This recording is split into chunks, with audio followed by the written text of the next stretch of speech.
au prophète alayhi salatu wassalam et aux plus grandes des lumières, c'est-à-dire les plus grands des savants qui ont existé, parmi les savants les plus anciens. Car vous savez toutes et tous, ayyuha al-ahibba, que si, à titre d'exemple, on posait sur un côté d'une balance la science de l'imam Malik, ou l'imam Shafi'i, ou l'imam Ahmad, ou l'imam Abu Hanifa, un des 4 grands imams, et de l'autre côté, la science de n'importe quel savant contemporain, eh bien la science des imams qui les ont précédés serait plus lourde et plus grande et plus importante que la science des contemporains. Et ceci à l'unanimité des savants contemporains, on le sait. Donc revenons avant tout aux savants les plus anciens, aux pieux prédécesseurs, aux paroles du prophète alayhi salatu wassalam, mais aussi aux savants contemporains.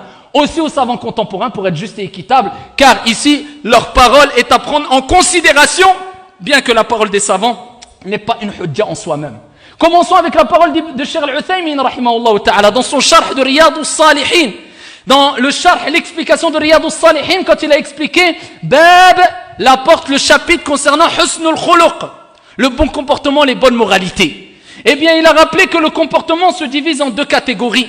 Il y a le comportement Husnul Khuluq ma'Allah. Vous comprenez pourquoi on dit la religion tout entière est le bon comportement? Parce que dans le bon comportement, il y a le tawhid. Et dans le bon comportement, il y a al-aqidatu sahiha. Parce que le comportement est de 2 types. Husnul Khuluq ma'Allah wa ma'al khalq. Le bon comportement avec Allah et avec les créatures. Al-Allama rahimahullah ta'ala, il dit, le bon comportement avec Allah subhanahu wa ta'ala, c'est d'être satisfait. Concernant ici le destin d'Allah subhanahu wa ta'ala, ce que Allah a destiné. Que cette chose te paraisse être bonne ou mauvaise, une épreuve mauvaise ou bonne, tu es satisfait et tu t'y soumets au jugement d'Allah jalla wa ala. Et c'est le fait d'être satisfait concernant ici le jugement d'Allah juridique, ce que Allah t'a ordonné de faire. La législation d'Allah azza wa jal, tu l'acceptes et tu es satisfait et tu t'y soumets. Eh bien ça c'est le bon comportement vis-à-vis d'Allah. Et rajoute ici les paroles des savants qui nous rappellent bien sûr, c'est le fait d'adorer Allah azza wa jal sans rien lui associer. Sinon ton comportement ne sert à rien. وَلِذَلِكَ قَالَ الْعُلَمَاء أَصْلُ, la base ici du bon comportement, c'est at-tawhid. Mais ça fait partie du bon comportement, mais la base c'est at-tawhid, c'est-à-dire le bon comportement vis-à-vis d'Allah. Pourquoi? Parce qu'Allah dit dans le Coran al-Karim وَلَقَدْ أُوحِيَ إِلَيْكَ وَإِلَى الَّذِينَ مِنْ قَبْلِكَ لَإِنْ أَشْرَكْتَ لَيَحْبَطَنَّ عَمَلُكَ. Et il t'a révélé au prophète Mohammed ainsi qu'à ceux qui t'ont précédé, si tu donnes des associés à Allah Jalla fi'ula, eh bien toutes tes actions deviendront vaines. Dans la sunna authentique rapportée par l'imam Muslim, Aïcha radiyallahu ta'ala anha wa ardaha, elle a interpellé le prophète alayhi salatu wassalam, elle a dit Inna ibn Jad'an, un homme, ya Rasulallah, il garde les liens de parenté.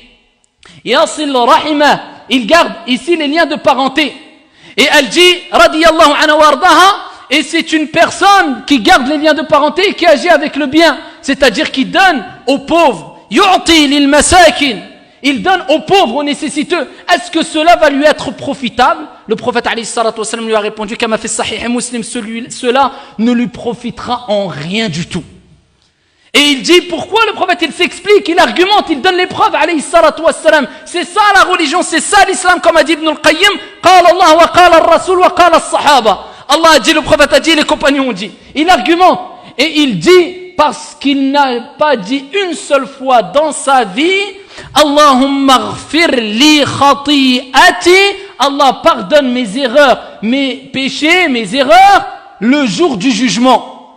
C'est-à-dire qu'il avait une déficience dans sa croyance. Et beaucoup à l'époque du prophète ne croyaient pas au jour du jugement. Et celui qui ne croit pas au jour du jugement, eh bien celui-là n'est pas considéré comme musulman. Donc ici, il n'a pas une bonne croyance et il n'a pas concrétisé at-tawhid. Donc le prophète a rappelé que son bon comportement, eh bien, ne lui serviront à rien du tout. Ça c'est le comportement vis-à-vis d'Allah. Et Cheikh Al-Uthaymin dit le comportement husnul khuluq ma'al khalq, le bon comportement envers les gens, eh bien c'est ce que revient dans tous les hadiths et tous les versets coraniques. Et à titre d'exemple, il dit qala ba'd al-ulama, certains savants ont dit, et bien sûr c'est une réalité conforme au Coran et à la sunna bi fahmi salaf al-umma, c'est ici de préserver ton frère de ton mal.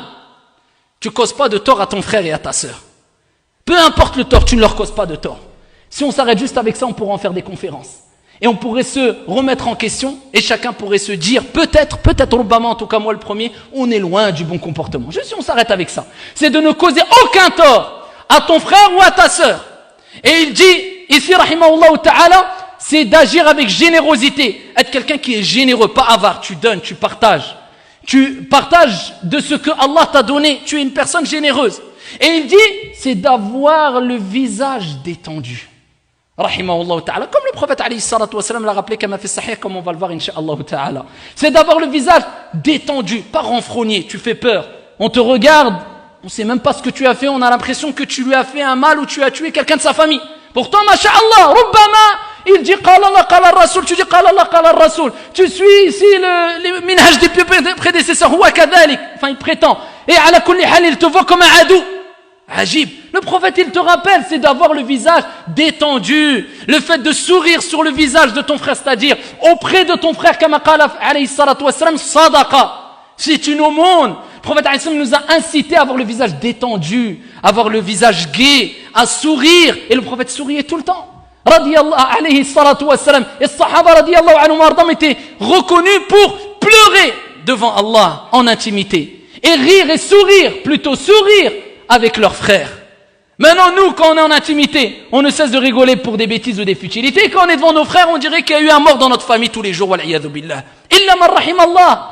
Et c'est pour ça que al-ulama rappelle que c'est d'avoir le visage détendu. C'est ça, husnul khuluq. Na'am ayyuhal ikhwat wal akhawat. Le bon comportement, c'est ce qui va te permettre, comme j'ai dit en introduction de ce sermon, d'être parmi les plus aimés du prophète alayhi salatu wassalam et les plus rapprochés. La preuve de cela rapportée par At-Tirmidhi wa ghayru bi sanadin hasan. Le prophète alayhi salatu wassalam a dit, les personnes les plus aimées et les plus rapprochées de moi au jour de la résurrection, ce sont ceux qui auront eu les meilleures moralités, les meilleurs comportements. Alayhi afdalus salati wa askat taslim. Donc si tu veux être parmi les gens qui sont les plus aimés, qui seront les plus aimés du prophète et les plus proches, c'est pas celui qui va faire beaucoup de hajj.